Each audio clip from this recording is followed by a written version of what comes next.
जब मैं सीएसएस की तैयारी कर रहा था तो अक्सर लोगों से मिलकर परेशान हो जाता था। कोई मुझे ये कहता था कि मेरे पास 10 जीबी का डेटा मौजूद है जिसके अंदर सारी सीएसएस की किताबें हैं सॉफ्ट कॉपी के अंदर। कोई मुझसे ये कहता था कि मैंने फ़लाँ फ़लाँ और फ़लाँ किताब पढ़ ली है। और मैं परेशान होता था कि ये तो मुकाबले का इम्तहान है और ये मुझसे ज़्यादा पढ़ गए हैं, तो कहीं ऐसा ना हो कि मैं पीछे रह जाऊँ और मैं इस साल पास ना कर सकूँ। लेकिन आहिस्ता आहिस्ता मुझे ये आइडिया होने लगा कि सीएसएस एग्ज़ाम में पास होने के लिए किताबें पढ़ने से ज़्यादा क्रिटिकल थिंकिंग इम्पोर्टेंट है। और क्रिटिकल थिंकिंग कैसे आती है, इसको कैसे बढ़ाया जा सकता है और किस तरीके के साथ क्रिटिकल थिंकिंग की जाए तो हमें सीएसएस के अंदर पेपर सॉल्व करने में आसानी होती है। इन सब बातों का जवाब इस वीडियो में है, जिसमें मैं आपको क्रिटिकल थिंकिंग के 5 स्टेप्स बताऊंगा विद एग्जांपल्स। फिर आपको ये बताऊंगा कि कौन सी ऐसी किताबें हैं, कौन सी मूवीज़ हैं जिनको देखकर, जिनको पढ़कर आप अपनी क्रिटिकल थिंकिंग इम्प्रूव कर सकते हैं। तो इन सब चीज़ों के बारे में मैं इस वीडियो में तफसील से बताऊंगा।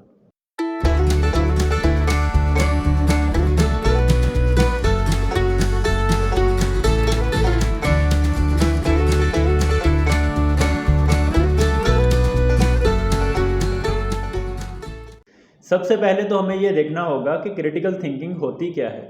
उससे भी पहले हमें ये जानना होगा कि थिंकिंग क्या होती है। थिंकिंग एक इनवॉलंटरी फंक्शन है जो हम सिर्फ जब सोते हैं उस वक्त नहीं कर रहे होते, अदरवाइज़ हमारे दिमाग में मुसलसल कुछ ना कुछ चल रहा होता है। अभी आप मुझे सुन रहे हैं तो मे बी बहुत सारी चीज़ें सोच रहे हों, सीएसएस के बारे में सोच रहे हों, सीएसएस के बाद की लाइफ के बारे में सोच रहे हों। आप ये सोच रहे हों कि बहुत सारे डेटे का क्या मतलब है, बहुत सारी बुक्स पढ़ने का क्या मतलब है और मैं आगे क्या बताने जा रहा हूँ। यानी हम अपने पास्ट एक्सपीरियंसेस या फ्यूचर होप्स के बारे में हर वक्त सोचते रहते हैं और हमारा दिमाग और हमारा माइंड जो है वो इतना ज़्यादा एक्टिव होता है सोचते हुए कि इवन जब हम इबादत करते हैं, जब हमें सिर्फ अपने रब के साथ लो लगानी होती है, तब भी हमारा दिमाग मुसलसल कुछ ना कुछ सोच रहा होता है, या माजी की कोई बात सोच रहा होता है या फ्यूचर की कोई बात सोच रहा होता है। यानी कि सब लोग थिंकिंग करते हैं। तो फिर क्रिटिकल थिंकिंग सब लोग क्यों नहीं कर पाते? इन सब चीज़ों का जवाब इस वीडियो में है। क्रिटिकल थिंकिंग होती क्या है? क्रिटिकल थिंकिंग होती है कि सोच सोच कर किसी एक मामले की तह तक पहुंचना। मिसाल के तौर पे आप ये कहते हैं कि आसमान का रंग नीला क्यों है, तो आप एक तो ये कर सकते हैं कि इसके आगे रंगों पे सोचने लग जाएं, फिर रंगों से आगे किसी और चीज़ पे सोचने लग जाएं। और दूसरा ये है कि आप इस सिर्फ आसमान के बारे में सोचें कि ये नीला क्यों है, उसके बारे में रिसर्च करें, अपना नॉलेज अपडेट करें, फिर दोबारा सोचें, फिर दोबारा सोचें और एंड पे एक नतीजे तक पहुँच आए। तो ये क्रिटिकल थिंकिंग होगी। इससे भी अगला स्टेप या इससे भी ज़्यादा मुश्किल चीज़ जो है वो ये होगी कि आप ये कहें कि पाकिस्तान अगले 10 साल बाद कैसा होगा। आप थिंकिंग स्टार्ट कर सकते हैं, पाकिस्तान के पास्ट को सोच सकते हैं और ये भी कर सकते हैं कि थिंकिंग करते हुए कहीं दूर निकल जाएं और क्रिटिकल थिंकिंग कहीं बीच में रह जाए। या फिर आप ये कर सकते हैं कि पाकिस्तान के मसाइल को सामने रख कर और फ्यूचर के जो इश्यूज़ हैं उनको सामने रख कर और आने वाले वक्त की जो चैलेंजेस हैं उनको सामने रख कर पाकिस्तान का 10 साल का फ्यूचर जो है वो फोरकास्ट कर सकें। तो इसमें आपका नॉलेज भी यूज़ होगा, आपकी कंसंट्रेशन भी यूज़ होगी और आपकी एनालिटिकल एबिलिटीज़ भी यूज़ होंगी। तो ये क्रिटिकल थिंकिंग होती है। क्रिटिकल थिंकिंग अगर किसी माशरे में लोग करना बंद कर दें तो आने वाले वक्त के जो चैलेंजेस होते हैं उनको कोप नहीं कर पाते, उनके साथ अपने आप को अलाइन नहीं कर पाते। नतीजतन वो एक रोटन सिस्टम का हिस्सा बन के रह जाते हैं जिसके पास प्रॉब्लम्स तो होते हैं, सॉल्यूशंस नहीं होते। इसी तरीके से जब आप ये कहते हैं कि फ़लाँ बंदा बहुत सियाना है, तो उसका सियानापन इस चीज़ में नहीं होता कि उसने सारी किताबों को रट्टा लगाया हुआ है या उसने एक ही काम इतनी बार कर लिया है कि उसको उसकी आदत पड़ गई है, बल्कि उसने हर बार डिफरेंट तरीके से काम करके अपने अंदर थोड़ा सा एनालिसिस किया होता है कि अगर मैं ऐसे काम करूँगा तो ये होगा, अगर ये करूँगा तो ये होगा, नतीजतन हमें ये करना चाहिए। तो वो जो भी काम करता है वो सियानेपन के साथ करता है, विजडम के साथ करता है। तो वो एक क्रिटिकल थिंकिंग के ज़रिए अपनी ज़िंदगी बेहतर कर लेता है। और क्रिटिकल थिंकिंग करते हुए अक्सर आपको अपने पास्ट एक्सपीरियंसेस या आपके अपने जो इमोशंस होते हैं, आपकी अपनी एस्पिरेशंस होती हैं, आपकी अपनी होप्स होती हैं, उनको कुर्बान करना पड़ता है और थोड़ा सा न्यूट्रल होकर देखना पड़ता है। ये सबसे क्योंकि मुश्किल स्टेप होता है, इसलिए हमारे लिए इजी तो ये होता है कि हम 10-15 नई किताबें पढ़ लें, लेकिन ये मुश्किल होता है कि पुरानी पढ़ी हुई किताब को ही सोच कर और नए नॉलेज के साथ उसको अलाइन करके हम कोई नतीजा निकाल सकें, अपनी कोई ओपिनियन दे सकें। नतीजतन हम ओपिनियन लीडर्स के पीछे लग जाते हैं। हम कहते हैं कि फ़लाँ बंदा टीवी पे बहुत अच्छी बातें करता है, वाह वाह वाह, हालांकि हमने भी वही किताबें पढ़ी होती हैं और हम चाहें तो उसका एनालिसिस भी कर सकते हैं। तो CSS के अंदर भी यही चीज़ें देखी जाती हैं। अब मैं आपको बताऊंगा कि CSS के अंदर क्रिटिकल थिंकिंग की इम्पोर्टेंस क्यों है। इसकी वजह यह है कि उन्होंने कल आपको एक रिस्पॉन्सिबल पोजीशन पे रखना है। आपने एक बड़े एरिए का या एक बड़ी चीज़ का ज़िम्मेदार होना है, आपने उसके लिए काम करना है, मुल्क के एक बड़े हिस्से के लिए आपने जो है वो अपनी खिदमत सर अंजाम देनी है। तो इसके लिए आपको अगर क्रिटिकल थिंकिंग ना हो, अगर आप अपनी अना या अपनी इमोशंस या अपनी गट फीलिंग के पीछे लग के फ़ैसले करें तो लाखों लोगों की ज़िंदगियां जो हैं वो ख़राब हो सकती हैं। इसलिए CSS के एग्ज़ाम में क्रिटिकल थिंकिंग बहुत ज़्यादा इंपॉर्टेंस रखती है। तो क्रिटिकल थिंकिंग के जो 5 स्टेप्स हैं उनको हम एक तरफ रखते हैं और उसके साथ साथ हम एक एग्जाम्पल को भी साथ रखते हैं। और एग्जाम्पल हम समझ लेते हैं कि हमारा कश्मीर इशू जो है, मसला कश्मीर जो है, उसको हम साथ साथ लेके चलेंगे। अगर आप अपनी क्रिटिकल थिंकिंग को इम्प्रूव करना चाहते हैं तो सबसे जो पहला स्टेप है वो है ऑब्जर्वेशन। ऑब्जर्वेशन ये है कि आप चीज़ों को देखें, उसका मुशाहिदा करें, उसको पढ़ें, मूवीज़ देखें या आप डॉक्यूमेंट्रीज़ देखें या किताबें पढ़ें, जिस भी तरीके से आप इंफॉर्मेशन को अपने जहन में आने दें। ये काम तो हम सब लोग करते हैं। और मसला कश्मीर अगर आपने तैयार करना है कि उसका क्या हल है, तो उसके लिए सबसे पहले आपको मसले का पता होना चाहिए। तो ये स्टेप हमारे सारे CSS की तैयारी करने वाले जो दोस्त हैं वो ये स्टेप बखूबी सर अंजाम दे देते हैं। और उन सब लोगों को कश्मीर इशू का पता होता है कि किस तरीके से कश्मीर इशू है, क्या हिस्ट्री थी, क्या हुआ, फिर क्या हुआ, फिर क्या हुआ। तो ये थी ऑब्जर्वेशन, ये फर्स्ट स्टेप था जो आप करते हैं। सेकेंड स्टेप जो है वो है क्यूरेशन। क्यूरेशन एक मुश्किल सा वर्ड है, लेकिन इसको परेशान नहीं होना। क्यूरेट करना एक वर्ब होता है जिसका मतलब होता है कि चीज़ों को, अच्छी चीज़ों को जमा करना। तो क्यूरेशन ये होता है कि आप मुख्तलिफ सोर्सेज से ली हुई इन्फॉर्मेशन को एक जगह पर जमा करें, जर्नल करें, नोट्स बनाएं। मिसाल के तौर पे आज आपने डॉन न्यूज़पेपर पढ़ा, आज आपने कश्मीर इशू के बारे में एक किताब का चैप्टर पढ़ा, आज आपने एक वीडियो देखी जिसके अंदर कश्मीर इशू के बारे में ज़िक्र था।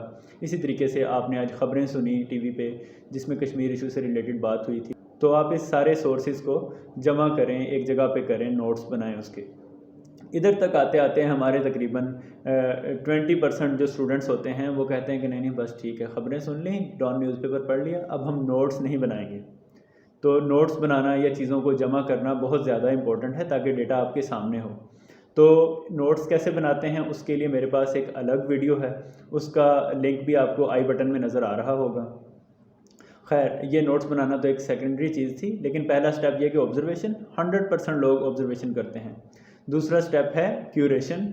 सिर्फ 80% लोग ऐसे होते हैं जो उस चीज़ को कहीं ना कहीं लिख लेते हैं या नोट कर लेते हैं या इवन माइंड के अंदर उसको बिठा लेते हैं कि इधर से ये खबर सुनी, उधर से ये खबर सुनी, और सारी खबरों को सामने रख लेते हैं। तो ये क्यूरेशन जो है ये सेकंड स्टेप है। तीसरा स्टेप जो है वो है वाई क्वेश्चन। ये क्रिटिकल थिंकिंग का लिंचपिन क्वेश्चन है कि क्यों हुआ ऐसा। कश्मीर के अंदर अगर आज जर्नलिस्ट आज़ाद नहीं हैं, अगर आज लोगों के ऊपर पाबंदियां लगी हुई हैं, तो क्यों लगी हुई हैं। ये क्यों का जवाब जो है ये ढूंढना बहुत मुश्किल होता है। इसके लिए आपको वापस स्टेप 1 पे जाना पड़ता है, दोबारा से ऑब्जर्वेशंस करनी पड़ती हैं। जिस मुल्क के साथ इशू है उन दोनों का पॉइंट ऑफ व्यू देखना पड़ता है। और उसके अलावा आपको जो है मुख्तलिफ़ तरह की जो न्यूज़ हैं वो देखनी पड़ती हैं कि क्या क्या हुआ था और क्यों हुआ था, और कुछ सोचना भी पड़ता है। एक मसले के ऊपर आपको या तो वॉक करनी पड़ती है या कहीं बैठ के सोचना पड़ता है, थोड़ा सा टाइम निकालना पड़ता है, और अपने प्रीवियस नॉलेज और अपने प्रीवियस इमोशंस और अपनी ईगो और अपने सेट पैटर्न जो माइंड के होते हैं उनको थोड़ा सा साइड पे करके अपने एक नई चीज़ का एनालिसिस करना होता है, जो मुश्किल होता है। तो 80% लोगों ने नोट्स बना लिए थे, तो सिर्फ 30% लोग ऐसे होंगे उनमें से जो इधर तक पहुंचेंगे, जो वाई क्वेश्चन को एड्रेस करेंगे, जो उसके ऊपर सोचेंगे, उसके ऊपर वॉक करेंगे, उसके ऊपर अंग्रेज़ी में एक मुहावरा होता है स्लीप ओवर इट, यानी उसको सोचते सोचते सो जाएंगे। ठीक है, तो ये जो है ये सिर्फ 30% लोग करेंगे, वाई क्वेश्चन एड्रेस करेंगे। और जो लोग ये वाई क्वेश्चन एड्रेस कर लेंगे वो रिटन एग्ज़ाम में ईज़िली पास हो सकते हैं। ठीक है, अब सिर्फ पास होना ही मकसद नहीं है, बल्कि आपने एलोकेशन लेनी भी है, तो हमें अगले भी स्टेप्स करने पड़ेंगे। और ये सिर्फ CSS डिपेंडेंट नहीं है, लाइफ में कोई भी मसला हो, आपका कारोबार ना चल रहा हो, आपने नौकरी ढूंढनी हो, तो आपको पहले ऑब्जर्व करना पड़ेगा, फिर नॉलेज को क्यूरेट करना पड़ेगा, तीसरे नंबर पे आपको वाई क्वेश्चन रेज करना पड़ेगा कि मुझे नौकरी क्यों नहीं मिल रही, या मेरे जो घर के इश्यूज़ हैं वो क्यों नहीं सॉल्व हो रहे, मुझे पैसे क्यों नहीं मुझसे जमा हो पा रहे। तो ये सारी चीज़ें जो हैं ये आपने वाई क्वेश्चन के अंदर एड्रेस करनी होती हैं। अक्सर बिजनेसमैन बिल्कुल भी नहीं पढ़े हुए होते, लेकिन वो ये वाई क्वेश्चन एड्रेस कर लेते हैं और वो इजीली अच्छा कारोबार कर सकते हैं, अच्छे पैसे कमा सकते हैं। अक्सर लोगों की एजुकेशन कम होती है, लेकिन अगर वो वाई क्वेश्चन एड्रेस कर लें तो उन्हें अच्छी नौकरियाँ मिल जाती हैं। तो ये बड़ा ज़रूरी है कि आप वाई क्वेश्चन एड्रेस करें। जब आप लोग ये 3 स्टेप्स कर लें तो फिर एक चौथा स्टेप होता है, वो होता है लॉजिकल रीजनिंग का, वो होता है चीज़ों को लिंक करने का। अब आप ये करें कि उसके पैरेलल्स ड्रा करें। मिसाल के तौर पे कश्मीर इशू है तो उससे रिलेटेड और कौन कौन से इश्यूज़ हैं दुनिया के अंदर। मिसाल के तौर पे कश्मीर इशू से मिलता जुलता एक मसला जो था वो इंडोनेशिया में भी था। कश्मीर इशू से मिलता जुलता एक पैलेस्टाइन इशू भी है। कश्मीर इशू से मिलता जुलता एक मुल्क कोसोवो था यूरोप का, उसका भी इशू था। और कश्मीर इशू से सबसे अहम मिलता जुलता जो मसला था वो तीमर का, मशरकी तीमर का, ईस्ट तीमर का मसला था, जिसके अंदर कश्मीर इशू की तरह ही कुछ प्रॉब्लम्स अराइज हुए थे और फिर उसका सॉल्यूशंस हुआ था। तो अगर आप वर्ल्ड में कुछ इस तरह के पैरेलल्स ड्रा कर लेते हैं तो तब आप कश्मीर इशू को बेहतर तरीके से तैयार कर सकते हैं। और CSS में तो कश्मीर इशू से रिलेटेड अगर मुश्किल पेपर आना हो तो इस तरह का भी आया हुआ है कि ईस्ट तीमर के अंदर जो हुआ है उसका कश्मीर से क्या लेना देना है। ठीक है, तो इस तरीके के साथ अगर मुश्किल पेपर आप सॉल्व करना चाहते हैं तो आपको चौथा स्टेप करना पड़ेगा, लॉजिकल रीजनिंग का लिंक्स पैदा करने पड़ेंगे। इस चीज़ का उस चीज़ के साथ लिंक है, उस चीज़ का इस चीज़ के साथ लिंक है, और इस तरीके के साथ आपको आगे चलना होगा।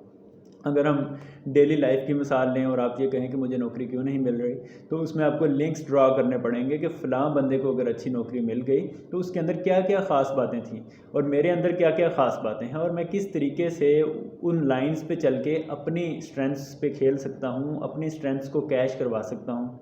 इसी तरीके से अगर आप बिजनेसमैन हैं तो आप लिंक्स ड्रा कर सकते हैं कि अगर मेरी शॉप सही नहीं चल रही और सामने वाले की सही चल रही है तो हम दोनों की डीलिंग्स में मसला है, या हमारी चीज़ में मसला है, या कोई और ऐसा मसला है, या कोई एक्सटर्नल इन्वायरमेंट ऐसा है कि जिस वजह से उसकी शॉप चल रही है और मेरी नहीं चल रही। तो इस तरीके के साथ अगर आप लिंक्स ड्रा करेंगे तो आप इजीली ये काम कर सकेंगे।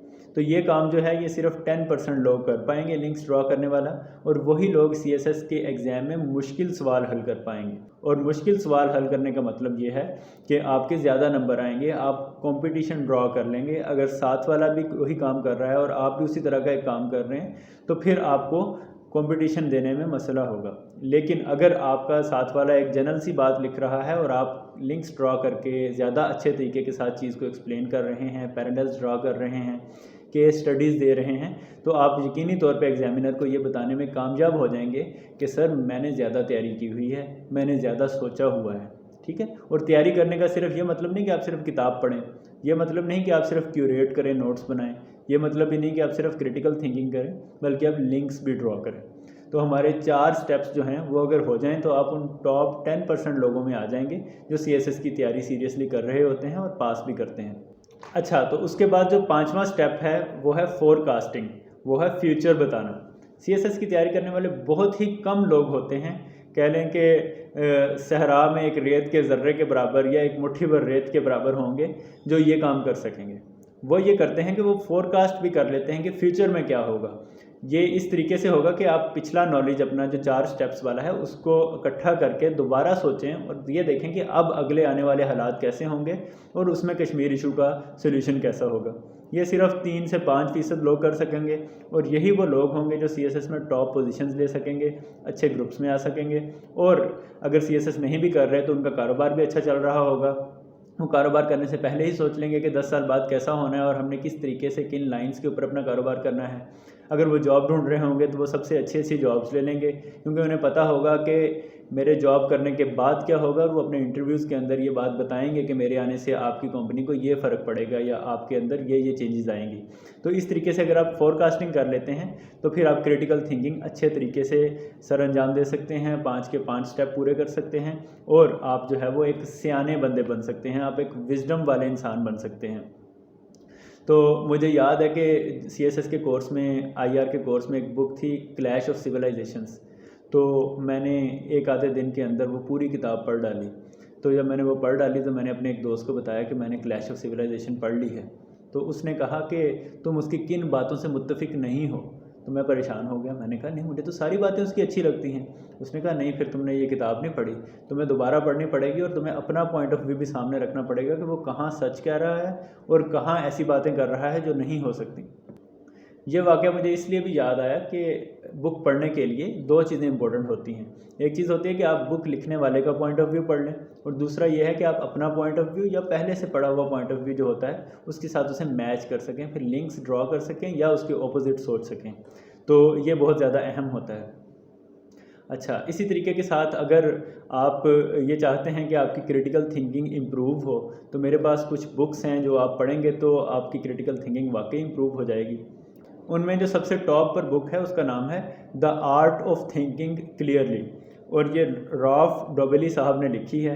बहुत ही ज़बरदस्त किताब है, इंटरनेशनल रिकग्निशन मिली है, और इसके अंदर कोई 50-60 छोटे छोटे चैप्टर्स हैं, 2-2 3-3 सफ़ों के। आप डेली एक चैप्टर पढ़ लें, फिर उसकी प्रैक्टिस कर लें, तो आप क्लियर थिंकिंग करना सीख जाएंगे। आपको पता चल जाएगा कि कौन सी चीज़ें सही हैं, कौन सी चीज़ें नहीं सही लिखी हुई, और आपका अपना पॉइंट ऑफ व्यू क्या है। उसके बाद नोबेल प्राइज़ विनर डैनियल कैनीमैन की एक बुक है थिंकिंग फास्ट एंड स्लो। ये किताब बड़ी ज़बरदस्त है। इसके अंदर भी छोटे छोटे चैप्टर्स हैं और बताया गया है कि दिमाग को किस तरीके से यूज़ करते हैं सोचने के लिए। इसके अलावा भी अगर आपको और किताबें पढ़नी हों तो एडवर्ड डी बोनो साहब जो हैं, उनको फादर ऑफ लेटरल थिंकिंग कहा जाता है। तो उनकी कोई भी आप किताब पढ़ लें या सारी किताबें पढ़ लें, आपकी क्रिटिकल थिंकिंग इम्प्रूव होगी।